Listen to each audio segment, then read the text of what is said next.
Bonjour! In today's video, I'll be showing you how I make a bustier pattern, and I have two different versions of how I make the cups.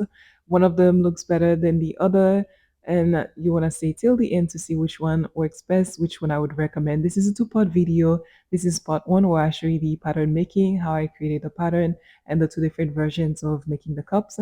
And then in part two, I will be showing you how to put it all together, and at the end, you will get to see the two different versions and which one works best. You can take a guess since I'm showing you both of them here, but let's get started with the pattern making part. So I have my bodice pattern here front and back, and I'll be getting started with the front first, of course.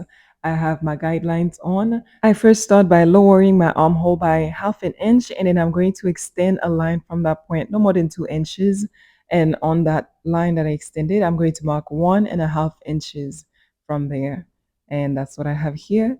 And then next, I'm going to go to the center front on my bust line, my actual bust line, not the contour points, but the actual bust line. So from my bust line, I go up by 1 inch and I mark right there. And then I'm going to go in by half an inch. And I'm going to go mark there. Next, I'm going to use my ruler to connect and create a line that is half-inch short, just like so. Next, I'm going to go and square in from the center front, leveling my ruler to the underbust right under the circle. I level my ruler there, squaring in from the center front, and I mark a line right from the underbust circle there.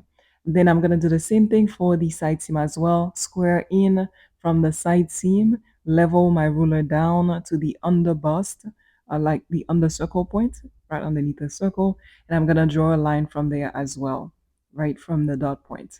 So I'm going to go down by half an inch from the detail that I started at the center, just like so, about half an inch down. And now I'm ready to start drawing my cups. So I'm using different curve rulers just to test out which one would give me the best result, where I could include my entire circle into my bust cup, but I realized that was going to be impossible. So I did use a pencil just to try and test it out. Also, I didn't want to start my curve directly from the dot line. I wanted to start it a quarter, 1/8 to a quarter of an inch away from the dot leg. That's what I like to do when I'm connecting circles together. I don't like to start directly from the line. I like to start 1/8 to a quarter of an inch away so that when they meet, I have a smooth on the bust curve instead of like a V-shaped curve. So I'm doing the same thing on the other side as well. I'm connecting my underbust to that 1.5 inch mark that I had placed there. And my curve is not starting directly on the dot leg. It's about 1/8 to a quarter of an inch away from it, just like so. And that was the reason why I marked those lines underneath the circle as well. So this is a strapless style, so I'm using guideline number 6. Next, I'm going to connect my underarm point to the top of my circle. That's how I'm going to create the top of my bustier. So I'm connecting the underarm point to the top of the circle at the guideline there. I'm using guideline number 6, like I said, and that's how I'm creating my top of the bustier, which is pretty much my neckline, you could say. And I'm finishing it up on the other side from the center front detail. I'm going to connect that half-inch mark that I had there to the top of my circle right at the guideline number 6. So I don't have the full circle in, just like you see here. I will go over everything with a Sharpie later on so you can see everything clearer. What I do next is go down 2 inches from the edge of my top, pretty much from my neckline, you can say, go down 2 inches from one dot leg and the other dot leg do the same. Pretty much guidelines or dots, they are just small dots. So that's guideline number 6. On each dot leg, I went down 2 inches. And I'm doing the same thing on the side as well. The side of my cup went down 2 inches. So for the inner corner, I'm just using my bust line as a guide. It's just going to be more narrow there, my design. So I'm just going to connect my points, the 2 inches from the side to the 2 inches on the guideline there. And then the 2 inches from the guideline that I had marked to the inner point that is just connected to the bust point, the bust line. Just like so, I just connect the points together. Next thing I do is smooth out my bust point, just like so with my curve roller, just like I would do with any other strapless style that I do. I'm doing the same thing here. Normally, if you're adding cups to your bustier, you would want to add a 1/4 inch out from the bust point, from the original bust point actually. So you would add to the roundness of the bust curve. But I'm not doing that. I'm just adding a lining that is made with polyester batting, and it's gonna be very thin once it's sewn in. So I'm just leaving things as they are, and I'm not planning on wearing this with a bra, so there won't be any extra padding to my bust. So I didn't bother doing anything there. So here I'm just connecting that half inch on the arm point to my back as well, just so I have the correct mark. I'm just going to go over everything with my Sharpie to make the lines more clear so you can see them. But like I said, if you were going to add foam cups to this pattern, you need to extend the bust curve by a quarter of an inch actually normally, but I think it would have to do with the thickness of the bust cup actually.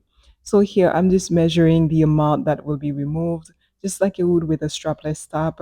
That's about 3/8 of an inch, and I have 1 whole inch of ease added total to my bust. So it's still not even removing the entire ease. So that's fine with me. Here I'm just smoothing out my dot legs.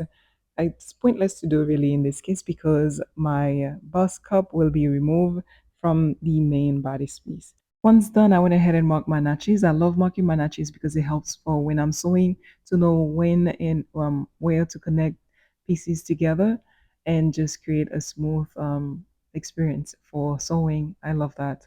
So I'm doing the same thing for my inner cup pieces as well. Next, it's time to cut out my pattern from the bodice. And I am removing everything, removing the side piece first and then removing the center piece. And then I'll be disconnecting the bust cup pieces and connect them as they should. So I'm just showing you here what my underbust curve looks like. It is pretty smooth. I love that. That's because I didn't start directly from the dot leg. I went 1/8 of an inch away from the dot leg when I was drawing my curves. That's why it is smooth. I like doing that when I'm cutting out curves or drawing curves so that when I connect them together, I have a smooth curve going on. Now I'm just marking my cup pieces so I know which one is left and right, really which one is outer and inner piece. So I'm just gonna cut out my top piece first because I have the guideline there that's like the dot. So I'm just going to close it pretty much. So I'm just gonna cut it and then I'm gonna use a piece of tape to close it out and just like so. Then I'm gonna set it aside and then I will finish that piece later on because whenever you close a dot, you will need to smooth out something from where it closes. Next, I'm going to remove my pieces here, the left from the right, and then I'm going to continue on to show you what I do for this first version of my pattern, my Bustier pattern. So I did mention that it was going to be two different versions, and this is the first one. So I work the edges of the pieces together just to make sure they match in length.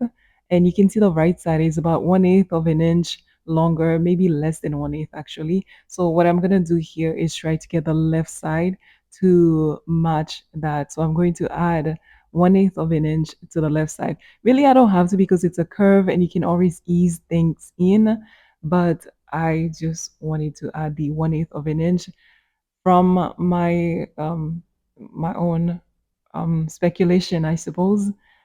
So I'm just going to add that 1/8 there, and then because I like to start my curve from a flat point, that's why I drew that line there.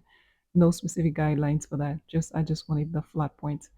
So now I adjusted my curve by adding the 1/8 of an inch to the left side. So that is version one of my pattern.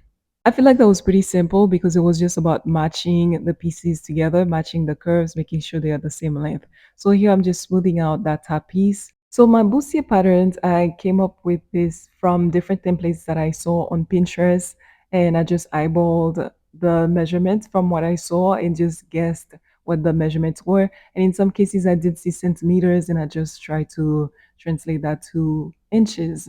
So that's how it's just a bunch of templates that I saw and just decided what I think would work best for me based on from when I've done strapless pattern designs. So that's really how I came up with the bustier patterns. And I did try the two different versions because it's not something that I'm used to making.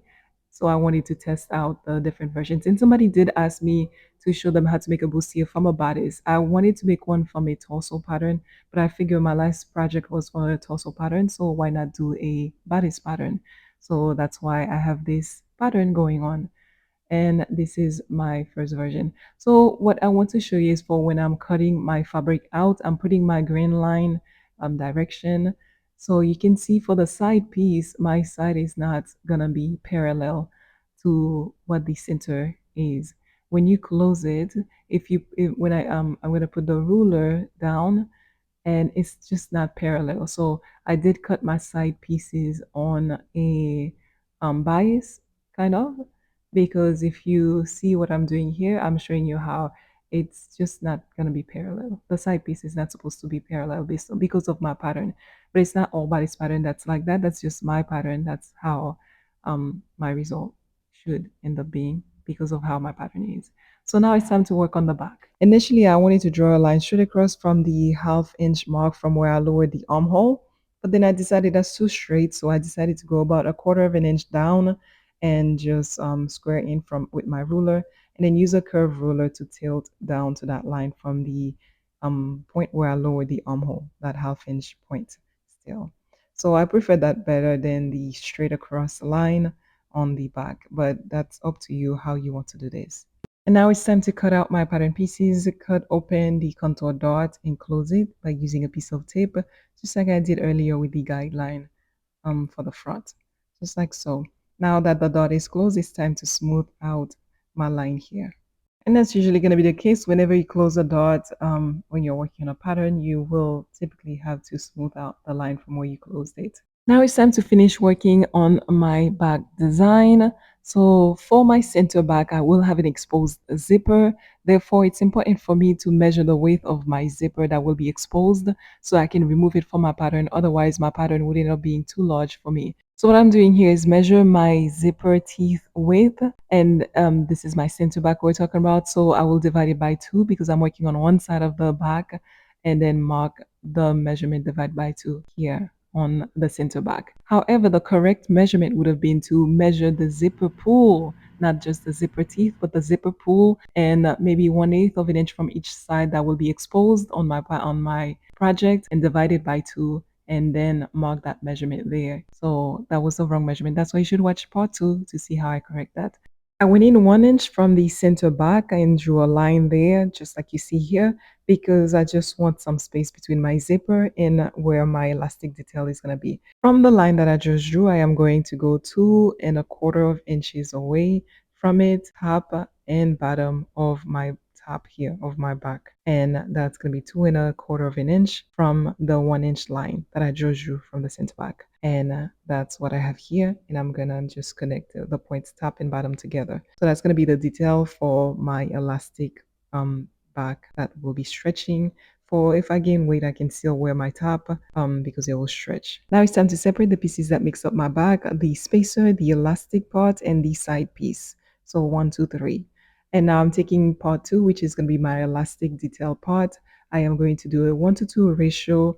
So I'm taking that piece and I'm going to double the width of it for what I cut my fabric out on. And that main piece, number 2, is going to be what I cut my elastic width on. One thing that's important to remember is that when you have any type of shirring or elastic being added to create that kind of design, there's going to be some shrinking, and I did not take that into consideration, or else I would have added 1/4 inch to this piece that you see here that I'm working on to make up for the shrinking. But you will see how I end up fixing that when you watch part 2. But this is these are my pieces. 2A is for my elastic and 2B is for the fabric. So 1:2 ratio elastic to fabric. And I really should have learned from the previous project because I had that same issue with the shrinkage, but I did not. So this is all my back pattern pieces, and my pattern is pretty much done, at least for version 1. And I'm going to show you what version 2 looks like. And the only difference is in the cup pieces, the bottom cup pieces. That's the only difference for version number 2. This is version number 1 completed. Those are all my pieces. The only pieces that are going to be different for version number 2 is going to be the pieces labeled left and right. I don't think this is difficult, but it just takes a lot of calculation. And even then I missed on that because I did it wrong. So I just wanted to show you here the different ways that you could do your top. You can have some sort of a triangle detail going on here. And I did not do that. I just kept this simple. But there are different things you can do with this. I just wanted to show you different options. So this is version 2 for my pattern. As you can see here on the left side, instead of going down 1/8 of an inch, I went down 1/4 of an inch. And on the right side, I went down 1/8 of an inch instead of leaving it as it was for the first version. And I thought I was filming this part, and then I realized that it was not filming. So that's why I don't have a clip for this. So I have the image for you to check out. This is what they look like side by side. And this is it for this pattern making video, and I will see you in the next part.